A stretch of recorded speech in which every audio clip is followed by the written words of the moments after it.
కనుక మహాలోభి అయినటువంటి ఒక బ్రాహ్మడు కనబడ్డట. లోభి అయిన బ్రాహ్మడు దొరకడం కూడా పాపాత్ముడికి అదృష్టం, గుర్తుపెట్టుకోండి. ఎందుకంటే వాడు పోగొడానికి ఒక అవుట్లెట్ దొరికింది వాడికి. వెంటనే వెళ్ళి ఇచ్చేట. అయితే వాడు ధనం వచ్చిందని తృప్తితో ఇదంతా పుచ్చుకున్నాడు వాడు.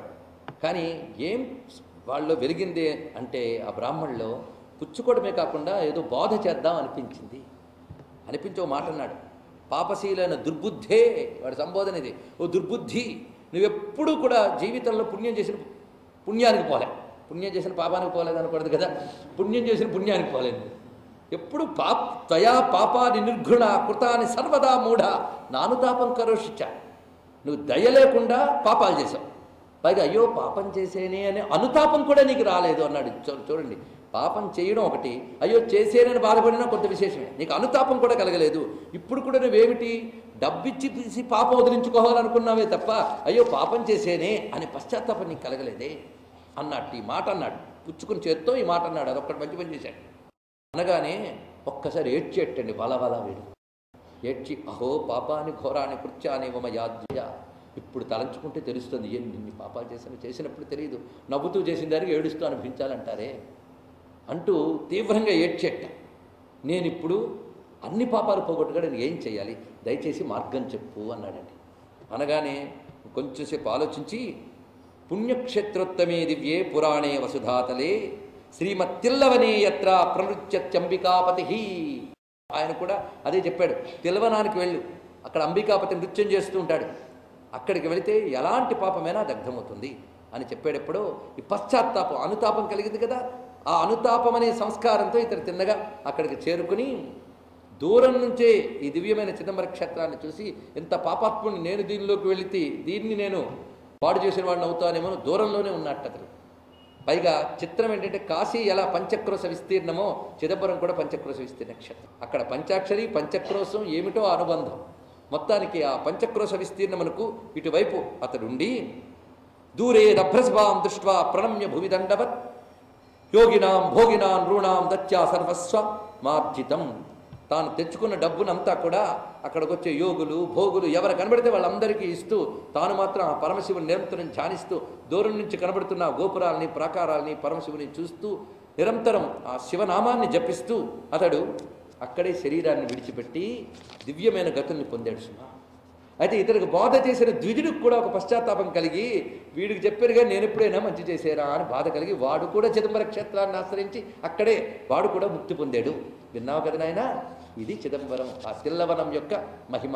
కనుక అక్కడికి వెళ్ళు. ఈ కథ చెప్పడంలో విశేషం ఏంటండి, ప్రరోచన కలిగించడం. ప్రరోచన అంటే చెయ్యదలుచుకున్న దాని మీద అభిరుచి పెంచుట.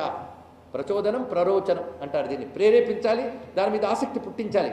ఇది దీని యొక్క మహిమ అని మహిమని చెప్పాలి. అందుకు ఉపదేశం చేశాడు, విధానం చెప్పాడు, మహిమ చెప్పాడు. ఈ విధంగా ఉపదేశ విధానం ఎంత అందంగా ఉన్నదో చూడండి. గురువు ఈ విధంగా చెప్పాలి. ఎప్పుడైతే వివరించి చెప్పారో ఈయన బయలుదేరేట. కుర్రవాడండి, బాలముని ఇతడు, కుర్రవాడు. సోపి తత్ర ప్రసన్నాత్మ పుల్ల పద్మ సమానన ప్రణిపత్య తదా సమ్యక్ పితరం మాతరం తథా. తల్లికి తండ్రికి కూడా సాష్టాంగ దండ ప్రణామం చేసి, నేను ఇప్పుడు అక్కడ బయలుదేరుతాను, మీరు ఆశీర్వదించి పంపించండి. హితాయ సర్వలోకానాం ప్రాప్త జన్మ మునేస్సుత. ఇక్కడ గొప్ప మాట చెప్పారు. సర్వలోకానికి హితం కలిగించడానికి పుట్టినటువంటి మునిపుత్రుడు అన్నారు. ఇతని వల్ల లోకానికి అందరికీ హితం కలగబోతోంది. అంటే ఒక మహాత్ముడు తరించడం లోకానికే హితం కలుగుతుంది కొందరి విషయంలో. అది ఇక్కడ ధ్యాయన్ నీశ పదాంభోజం తపసే తద్వనం యయౌ. పరమేశ్వరుని యొక్క పదాంభోజాన్ని ధ్యానిస్తూ తపస్సు చేసుకోవడానికి ఆ వనానికి చేరుకున్నాడు. ఆ రోజుల్లో ఆ వనం ఎలా ఉందో చూపిస్తున్నాడు. ఇది ఏనాటి యుగాల నాటి కథ. ఆ వనమంతా ఉగ్రమైనటువంటి మహామహా వృక్షాలతో కూడి ఉన్నది. అసలు చొరరానికి కూడా సాధ్యం కాదు. అదృష్టపూర్వం విస్తీర్ణం మనోభిరపి దుర్గమం. మనస్సుతో కూడా దానిలోకి వెళ్ళలేమిట. అలాంటి దుర్గమమైన అరణ్యం అది. ఇప్పటికీ మనం వెళ్ళలేని చోట్లు చాలా ఉన్నాయి, దుర్గమం మనసాపి. అలాంటి అరణ్యంలోకి ప్రవేశించట. అసలు ఎవరూ ప్రవేశించలేని దానిలో ఈయన ఎలా ప్రవేశించాడని ప్రశ్న రావచ్చు కదా. దానికి సమాధానం చెప్తున్నాడు. పంచాక్షర సహాయోయం ప్రాప్య తద్వనమాదరాత్. పంచాక్షరి సహాయంతో వెళ్ళేట్టు. ఇక్కడ చూసారా, పంచాక్షరి మంత్రంతో వెళ్ళగలిగాడు. ఆ మంత్రం ఇచ్చే శక్తి అలాంటిది. దానికి దుర్గమం లేదు, దానితో ప్రవేశించగలిగాడు. తన శక్తి కాదు, పంచాక్షరి యొక్క శక్తి. ఆ వెళ్ళేటప్పటికల్లా ఆ అరణ్య మధ్యంలో ఒక చోటు చూసేట. ఆ చోటు ఎలా ఉందో చూడండి. తస్య మధ్యేత మహితే వేదధ్వని పవిత్రితం. వేదధ్వనులు మారుమ్రోగుతూ ఒక చోట కనబడిందిట అంత మహారణ్య మధ్యంలో. అంటే ధ్వనులు వినబడుతున్నాయి. ఏ ఋషులు అక్కడున్నారో వాళ్ళు వేదములు నాదములుగా రవళింపజేస్తున్నారు. సంగీతమురజాభోగ అద్భుతమైన సంగీతములు నాదములు వినబడుతున్నాయి.